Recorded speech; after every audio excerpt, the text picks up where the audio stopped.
All and welcome back to Ibex view.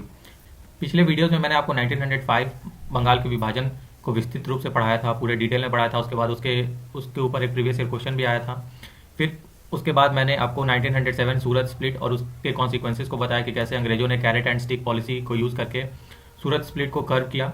और आज के इस वीडियो में हम देखेंगे कि जब रेवोल्यूशनरी टेररिज्म बढ़ने लगेगा तो कैसे ब्रिटिशर्स अपने पॉलिसी को और या अपने फैसले को वापस लेते हैं और बंगाल के विभाजन को रद्द करते हैं। तो आइए जानते हैं। 1905 में किए गए बंगाल के विभाजन को 1911 में रद्द कर दिया जाता है और उसके बाद हमें एक दिल्ली कॉन्स्पिरेसी केस भी देखने को मिलेगा। तो आइए जानते हैं कारण कि क्यों ब्रिटिश सरकार बंगाल के विभाजन को रद्द करती है। पहला कारण है रेवोल्यूशनरी टेररिज्म का बढ़ना। रेवोल्यूशनरी टेररिज्म को मैंने दो वीडियो में सेपरेटली डिस्कस किया है। फेज 1 और फेज 2 में जो डिफरेंट फैक्टर्स रहे थे रेवोल्यूशनरी टेररिज्म इंक्रीज होने के, उसे मैंने डिस्कस किया है। फर्स्ट फेज जो था 1885 से लेकर के 1920 तक था और नेक्स्ट जो था 1922 से लेकर के 1930 तक। रेवोल्यूशनरी टेररिज्म दोनों फेज में बेसिकली इसलिए इंक्रीज होगा कि जब पॉलिटिकल वैक्यूम क्रिएट होगा तब रेवोल्यूशनरी ट्रेंड इंक्रीज होगा। बंगाल विभाजन 1905 के बाद मॉडरेट्स और एक्सट्रीमिस्ट में मतभेद हो जाएगा, जिसके कारण पॉलिटिकल वैक्यूम फिर से क्रिएट हो जाएगा और रेवोल्यूशनरी ट्रेंड इंक्रीज होगा। मेरे इस रेवोल्यूशनरी ट्रेंड वाले वीडियो को आप जरूर देखें। इस पे बेस्ड मैंने प्रीवियस ईयर क्वेश्चन भी करवाया हुआ है बहुत ही डिटेल में, आपको बहुत फायदा मिलेगा। बंगाल के विभाजन के बाद उग्रवादी या रेवोल्यूशनरी टेररिज्म बढ़ जाएगा। उसमें मेन जो होगा अनुशीलन समिति होगा। समिति जो सतीश चंद्र बासु द्वारा फाउंड किया जाएगा इन कलकत्ता 1902 में, वो एक्टिव हो जाता है। इसमें मेन अरबिंदो घोष काफ़ी ज़्यादा एक्टिव रहेंगे, जिनकी बुक वंदे मातरम।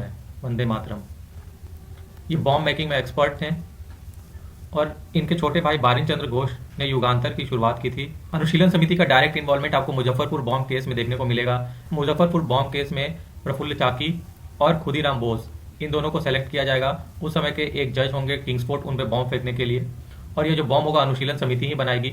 और कहीं ना कहीं इस बात की खबर ब्रिटिशर्स को हो जाती है इंक्वायरी के थ्रू, और फिर अरबिंदो घोष को इसी बॉम्ब से रिलेटेड केस में इन पे एक फ्रेश केस चलाया जाएगा, जिसे मानिकतल्ला कॉन्स्पिरेसी केस या अलीपुर बॉम्ब केस से भी जाना जाएगा। अलीपुर बॉम्ब केस, इसमें अरबिंदो घोष को अरेस्ट कर लिया जाता है और फिर लेटर इन्हें छुड़ा दिया जाता है। और इस केस में इनके जो वकील होंगे वो सीआर दास होंगे। सीआर दास जो हम आगे देखेंगे, जो जवाहरलाल नेहरू और एनसी खेलकर के साथ मिल करके स्वराज दल की गठन करेंगे 1922 में। अनुशीलन समिति द्वारा हावड़ा गैंग केस भी किया जाता है।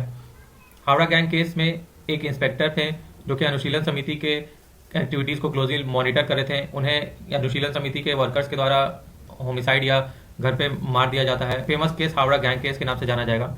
नेक्स्ट जो बॉडी थी जो रेवोल्यूशनरी टेररिज्म को कैरी आउट कर रही थी वो था अभिनव भारत। अभिनव भारत पहले मित्र मेला के नाम से बनाया गया था बाय विनायक दामोदर सावरकर। अभिनव भारत के ही एक मेंबर, एक्टिव मेंबर, जिनका नाम था मदन लाल ढींगरा, ये कर्जन वायली का असैसिनेशन करते हैं लंदन में at India House Shyamji Krishna Varma के द्वारा बनाया जाएगा और इनके द्वारा जो बुक लिखा जाएगा उसका नाम होगा द सोशियोलॉजिस्ट। ये सारा यूपीएससी और बीपीएससी में पूछा हुआ है, आप ध्यान देते चलिएगा। तो कर्जन वायली का असैसिनेशन मदन लाल ढींगरा के द्वारा किया जाता है, जो अभिनव भारत के मेंबर होंगे। और नासिक कॉन्स्पिरेसी केस भी अभिनव भारत से ही जुड़ा है। नासिक कॉन्स्पिरेसी केस में वहाँ के डिस्ट्रिक्ट मजिस्ट्रेट, जिनका नाम था जैक्सन, उनकी डेथ की जाती है एक पिस्टल से, जो, और ये पिस्टल कहा जाता है कि विनायक दामोदर सावरकर के द्वारा ही भेजी गई थी। और इसी केस में विनायक दामोदर सावरकर को अंडमान जेल भेज दिया जाता है, अंडमान जेल 1909 में। तो ये सारी बातें आपको ध्यान रखनी है।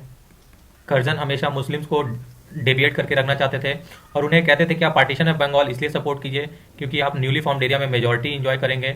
और उन्होंने यूनिवर्सिटी ऑफ ढाका बनाने की भी प्रॉमिस की थी और इसी वजह से मुस्लिम जो है बंगाल के विभाजन को सपोर्ट करेंगे। लेकिन जब उन्हें पता चलेगा कि पार्टीशन ऑफ बंगाल को वापस लिया जा रहा है तो मुस्लिम नाखुश हो जाएंगे और उन्हीं को फिर से खुश करने के लिए लॉर्ड हार्डिंग जो है कैपिटल कलकत्ता से शिफ्ट करके दिल्ली में करना चाहेंगे ताकि मुस्लिम्स को खुश किया जा सके।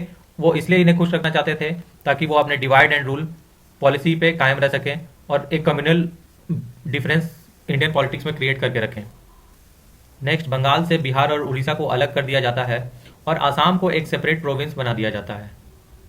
और इसी तरह लॉर्ड हार्डिंग के दिल्ली दरबार में जहां किंग जॉर्ज 5 आएंगे, उस सेशन में वो पार्टीशन ऑफ बंगाल को वापस ले लेंगे और ये अनाउंसमेंट इन सारे रिफॉर्म्स के साथ की जाएगी। तभी हम देखेंगे कि 1912 में जब दिल्ली को कैपिटल बनाने की तैयारी की जा रही होगी लॉर्ड हार्डिंगे के द्वारा, तब उन पे चांदनी चौक में बॉम्ब फेंका जाता है। चांदनी चौक पे उन पे बॉम्ब जो फेंकेंगे वो रास बिहारी बोस द्वारा फेंका जाएगा। उनके साथ सचिन नाथ सान्याल और चरण दास भी रहेंगे और ये famous Delhi Lahore conspiracy case के नाम से जाना जाता है। अब अगले वीडियो में हम होम रूल मूवमेंट को डिटेल में पढ़ेंगे कि होम रूल मूवमेंट से कौन कौन एसोसिएटेड थे, इसके रीजंस क्या थे और कौन कौन लोग इससे एसोसिएटेड थे। तो मिलते हैं आपसे अगले वीडियो में।